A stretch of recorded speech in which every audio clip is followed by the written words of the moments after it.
I reached out to some of my wonderful motion design friends, industry pros, and creative directors to ask them to reveal their best tips to help you to get hired. They shared some of the top mistakes that they see designers and animators making when reaching out to clients. So are you hitting the mark or are you missing it? Let's find out in just 15 minutes.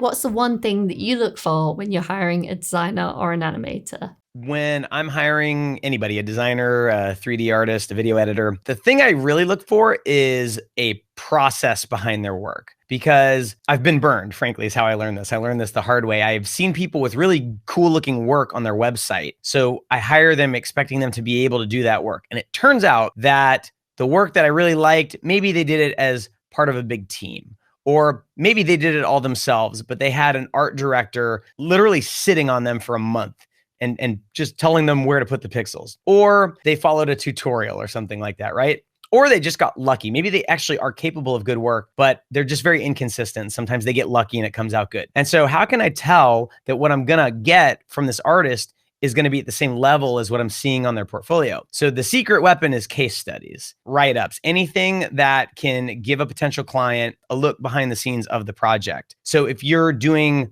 explainer videos, you should show the thumbnail sketches, the style frames. You should show designs that didn't make the cut. You should show motion tests. You know, I love it when I see animators and they put little GIFs on their site where they use Cyclops and you can see their After Effects animation, but with all the layers, you can sort of see how they built it. That's really important if I'm hiring an animator to sort of see how technically competent they are. One of the main things I look for whenever I'm hiring a designer or an animator, aside from the work, is just social proof and testimonials. I pretty much just want to know that they've done the work for other people before and those people have been happy with the service. If you have a bad attitude, you're probably not going to get good reviews from people. So generally seeing other people's testimonials or reviews of your work and how much they enjoyed working with you goes a really long way as to whether or not I also want to work with you. So one thing that I look for when I'm hiring a designer or an animator is one, that they have a consistent style. So that way I know what I'm expecting. So when I go to their portfolio, I can see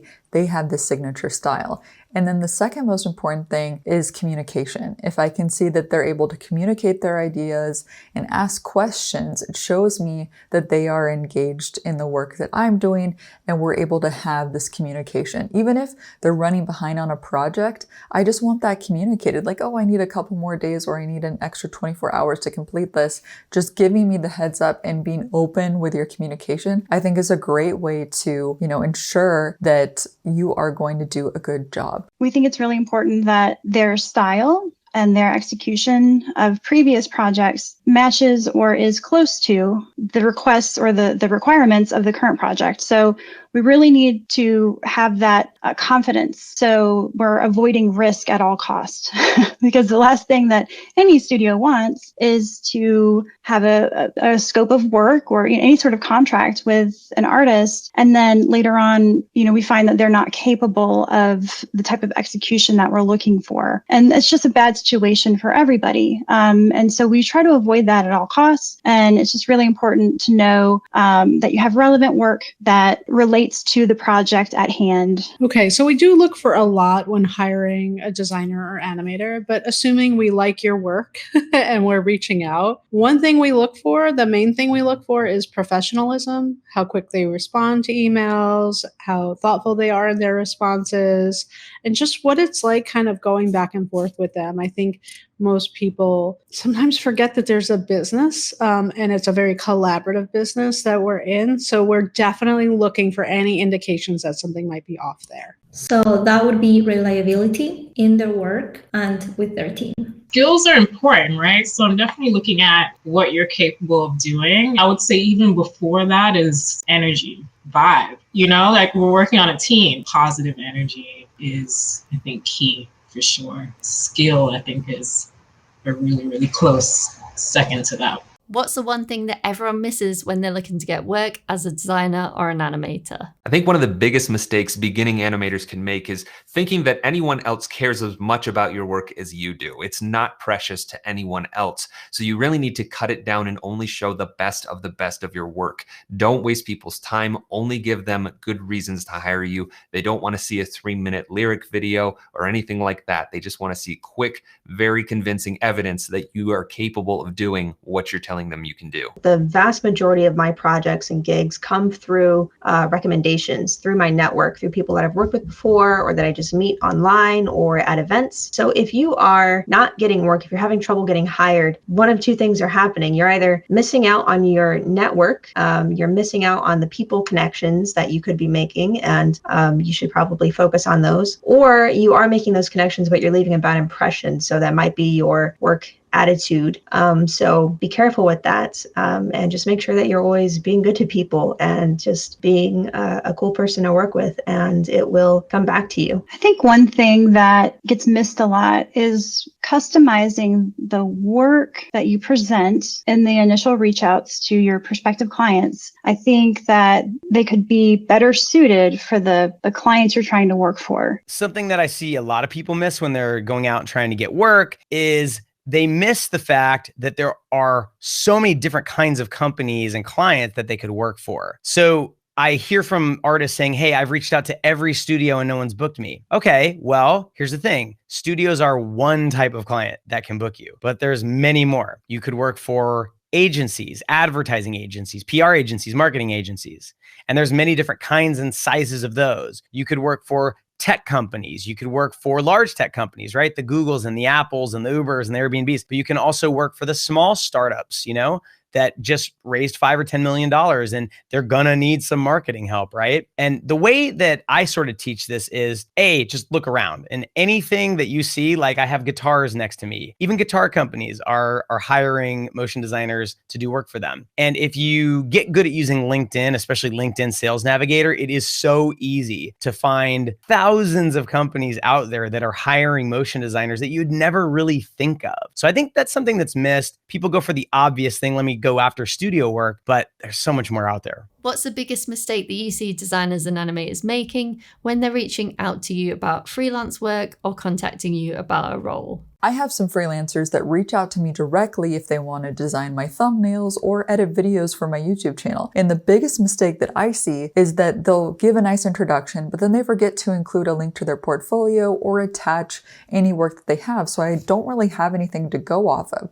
But if you include that link or even attach a PDF with a bunch of your designs, I'm like, oh, I'm able to see what you do and maybe it might be a good fit. For example, I had a freelance designer reach out to me that was interested in designing thumbnails. They didn't even include a portfolio link, but they attached a PDF with a bunch of thumbnails that they had already made. And I was like, oh, it looks pretty good. Let's trial it out. So they were willing to do a trial with me. And then now they're one of the designers on the team. So including, I think, a link or a PDF of sorts is a great way to overcome and actually make that lead into your client. Some of the most common mistakes that we see are just having very lengthy emails. So what we really want to know about you is who you are, what you like working on, maybe a favorite project of ours that spoke to you and encouraged you to reach out to us in the first place. And then, your reel or your latest project, however you would like to present that information. A common mistake that I'll see from freelancers who reach out to me or people who are reaching out for full-time work is that they're asking for something too directly and they're leaving what I call an open loop, which is a term that I stole from Tim Ferriss. But basically it means in the email, the tone of it or something they say or a request,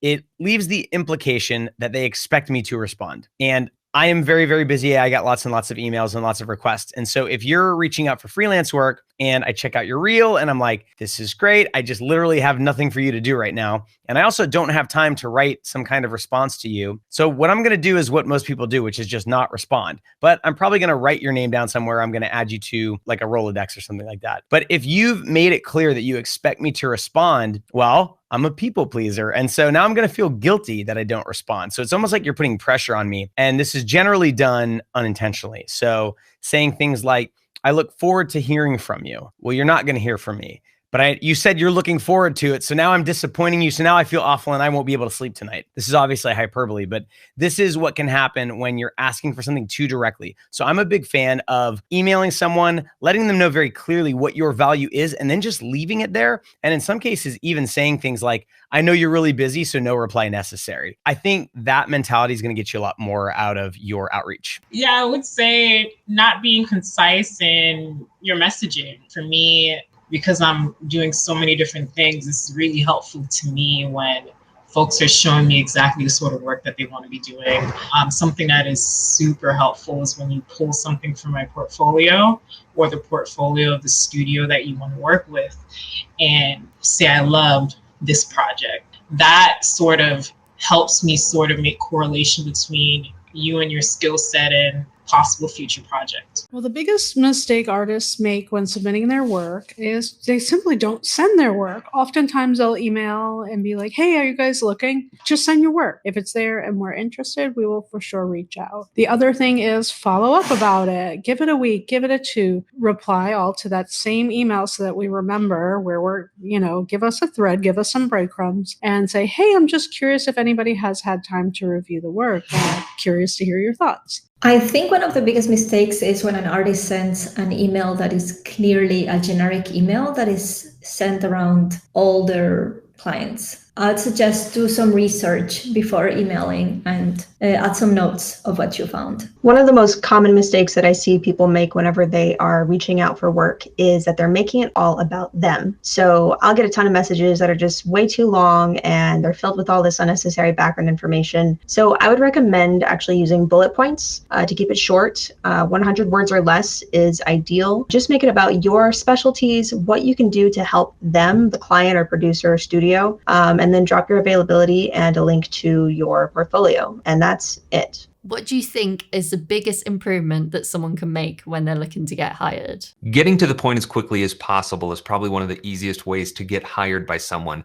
If you initially email somebody and just say, hey, I'd like to work for you, here's my portfolio, include a few GIFs in the email of some of your favorite work so that they don't even have to click on any links to see what you're capable of. They're going to see some eye-catching work right in the body of the email, and then that will hopefully bait them into actually clicking on your demo reel or portfolio and lead to hiring you. So to me, getting hired is about having good work and a good portfolio. You just have to have that. But really, it's about creating and fostering a relationship with a potential client or a potential employer. And so the skills to help you do that are not design and animation. It's copywriting and it's sales and it's research, right? And so I think if you are good at what you do and you've got people around you telling you, hey, you're good at this, but you're having trouble getting work, it's most likely your sales strategy or your communication. Maybe the emails you're sending are too formal, or maybe you need to work on the subject lines that you're writing so that your emails actually get opened and don't end up in the spam folder or just unopened because they have a boring subject line. And if they are getting opened, you got to make sure that they're concise and that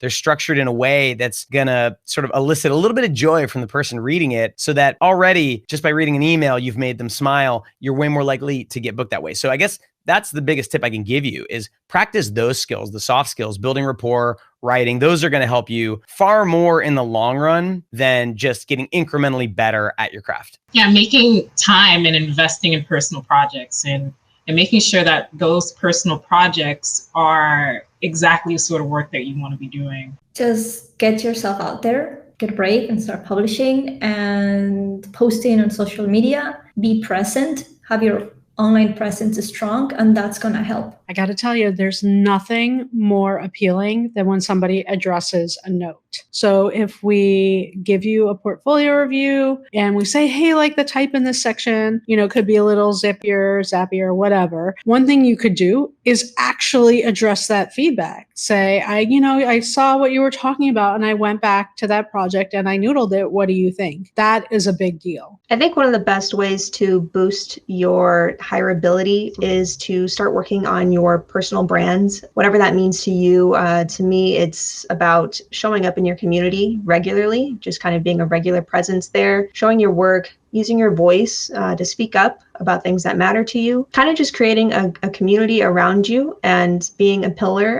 in that space. So that way people get to know you and get to know your personality a little bit and see that you're somebody that they would want to work with. And that makes them more interested in checking out your portfolio and the work that you do and just getting to know you. Now that you're ready to get hired, you're probably going to need to negotiate your rate. So you should watch this video next where I talk to negotiation expert Kwame Christian.